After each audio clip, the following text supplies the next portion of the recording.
जय हिंद।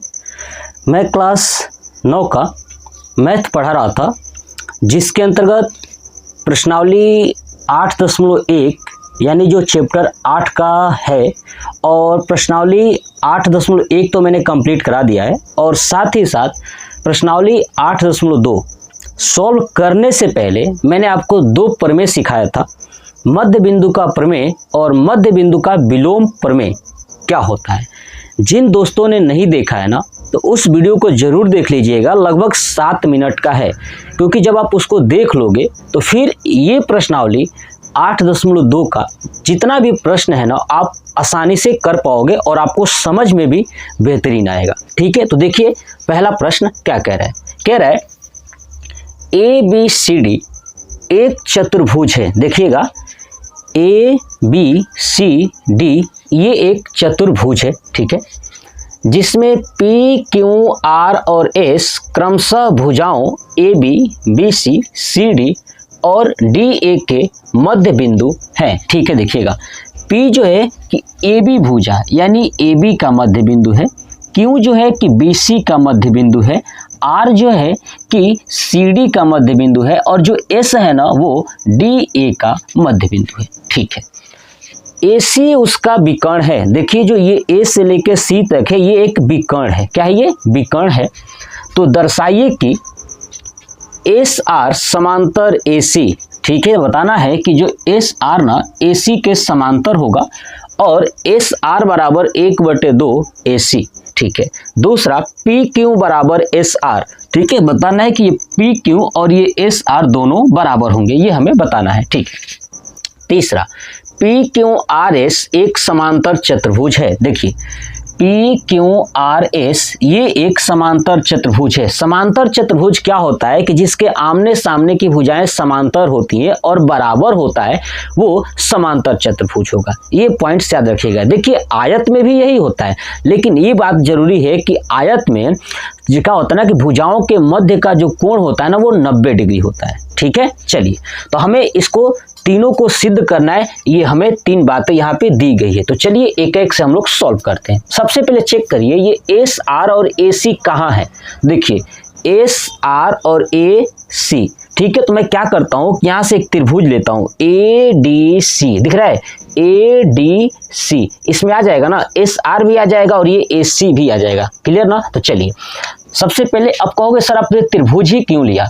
क्योंकि हम लोग मध्य बिंदु का जो प्रमेय पढ़े थे वो त्रिभुज के लिए। किसके लिए? वो त्रिभुज के लिए हमने पढ़ा था। तो जब त्रिभुज के लिए प्रमेय पढ़ रहे हो तो आपको त्रिभुज ही ना खोजना पड़ेगा।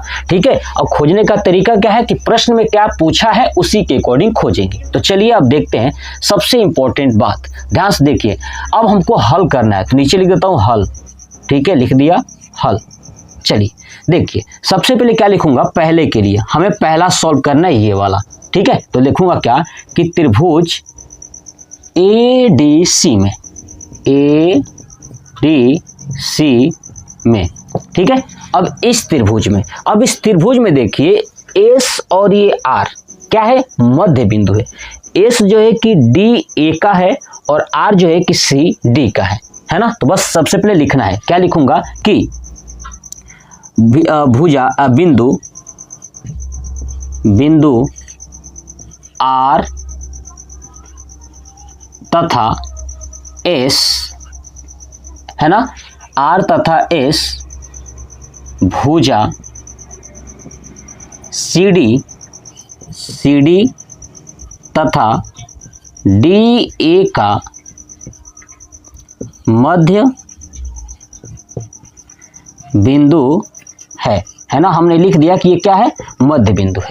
ठीक है, तो मध्य बिंदु है ये हमें पता चल चुका है ना। तो अब के नीचे क्या लिखूंगा कि अतः मध्य बिंदु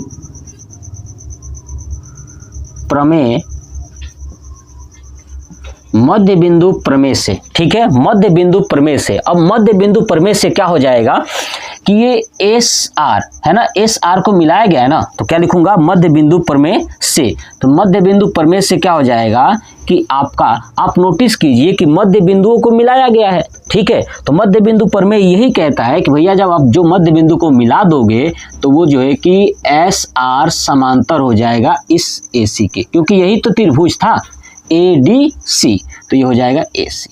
और दूसरा क्या हो जाएगा, और हम लोग ये बात भी जानते हैं कि और जो ये भुजा है एस आर, ठीक है, एस आर वो इस ए सी का आधा हो जाएगा। बताइए बात समझ में आया? तो ये हो गया हमारा पहला प्रूफ। बस इतनी ही बात आपको लिखनी थी, एग्जामिनर को समझा देना था। क्लियर हो गया? चलिए अब ये एस आर समांतर ए सी है और ये एस आर बराबर 1/2 ए सी है। अब इसको मान लेता हूँ समीकरण 2, इसको मान लेता हूँ समीकरण 1। आप यहाँ पे कर लीजिएगा नोट। चलिए मैं नीचे लिख देता हूँ ऐसे 1, ठीक है, कर लिया। अब देखिए हमें दूसरा बताना है पी क्यू बराबर एस आर। तो देखिए एस आर के बारे में हम लोगों ने यहाँ पे निकाल लिया है 1 और 2 समीकरण में, लेकिन पी क्यू बाकी है। अब चेक करिए कि पी क्यू कहाँ है। तो पी क्यू इस त्रिभुज में है, ए बी सी में नहीं पी क्यू, तो यहाँ से ए बी सी त्रिभुज ले लूंगा। तो चलिए दूसरा के लिए, अब दूसरा हमें सॉल्व करना है। तो क्या लिखूंगा, त्रिभुज ए बी सी में, ठीक है। अब ए बी सी में आप देखोगे तो ये P और ये Q क्या है, ए बी का मध्य बिंदु P है और बी सी का मध्य बिंदु Q है। तो क्या लिखूंगा कि बिंदु P तथा Q भुजा ए बी तथा बी सी का मध्य बिंदु है ना। ए बी तथा बी सी का क्या है, ये मध्य बिंदु है, ये हमने नोट कर दिया। अब ध्यान से देखिए, अब नोट कर दिए तो यहां भी कौन सा प्रमेय लगेगा जी, मध्य बिंदु का प्रमेय। तो क्या लिखूंगा, अतः मध्य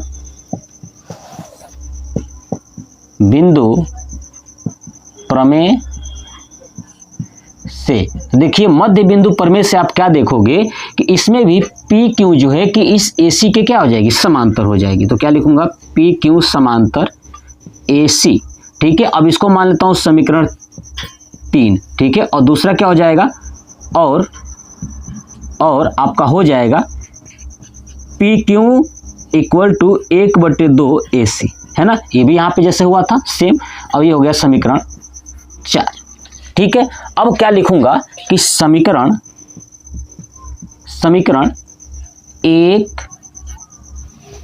1 के साथ देखिए ये समांतर वाला है तो इस समांतर को लूंगा, 1 व 3 तथा समीकरण 2 व 4 से। दिख रहा है ना, 1 और 3 एक साथ लेंगे और 2 और 4 एक साथ लेंगे। क्यों लेंगे, तो देखिए ये इसका शकल इसके जैसा मैच कर रहा है, ठीक है। तो देखिएगा 1 और 3 लेंगे, देखिए एस आर ए सी के बराबर है और यहाँ पे पी क्यू ए सी के बराबर है, मतलब ए सी दोनों में बराबर है। इसका मतलब एस आर पी क्यू का क्या हो जाएगा, समांतर, मतलब समांतर की बात कर रहा हूँ। एस आर ए सी के समांतर है और यहाँ पे पी क्यू ए सी के समांतर है, तो दोनों में ए सी कॉमन है, इसलिए एस आर पी क्यू का क्या हो जाएगा, समांतर। तो यहाँ पे हो जाएगा एस आर समांतर पी क्यू और यहाँ पे तथा। अब यहाँ पे 2 और 4 से देख लीजिए, एस आर बराबर 1/2 ए सी और यहाँ पे पी क्यू बराबर 1/2 ए सी। तो आप देखोगे 1/2 ए सी 1/2 ए सी दोनों में बराबर है, तो एस आर और पी क्यू भी क्या हो जाएंगे, बराबर हो जाएंगे। आई बात समझ में, यानी एस आर बराबर पी क्यू, यही हमें प्रूफ करना था ना। दूसरा तो यही था पी क्यू बराबर एस आर, यहाँ पे हो गया प्रूफ। क्लियर? चलिए अब देखिए तीसरा पॉइंट। तीसरा हमसे क्या कह रहा है, तीसरा कह रहा है कि पी क्यू आर एस एक समांतर चतुर्भुज है। तो देखिएगा हमें जब इतना पता चल गया कि ये एस आर और ये पी क्यू क्या है, समांतर भी है और दोनों बराबर हैं, इसका मतलब क्या कह सकता हूं, अतः है ना, यहाँ पे लिख देता हूं कि क्या लिखता हूं कि एस आर समांतर पी क्यू और S R equal to P Q. हमने ये सिद्ध किया है, यहाँ पे देख लीजिए, है ना, है तो ठीक है तो PQRS एक समांतर चतुर्भुज है। क्या है? समांतर चतुर्भुज है। बस हो गया कंप्लीट। यानी पहले प्रश्न में जो 3 था, तीनों मैंने कंप्लीट करा दिया। अब आप इसका स्क्रीनशॉट ले लीजिएगा, कॉपी पे नोट कर लीजिएगा और बस आपको क्या काम है, तो कमेंट बॉक्स में कमेंट करके बताना है कि आपको ये वीडियो कैसा लगा। जय हिंद।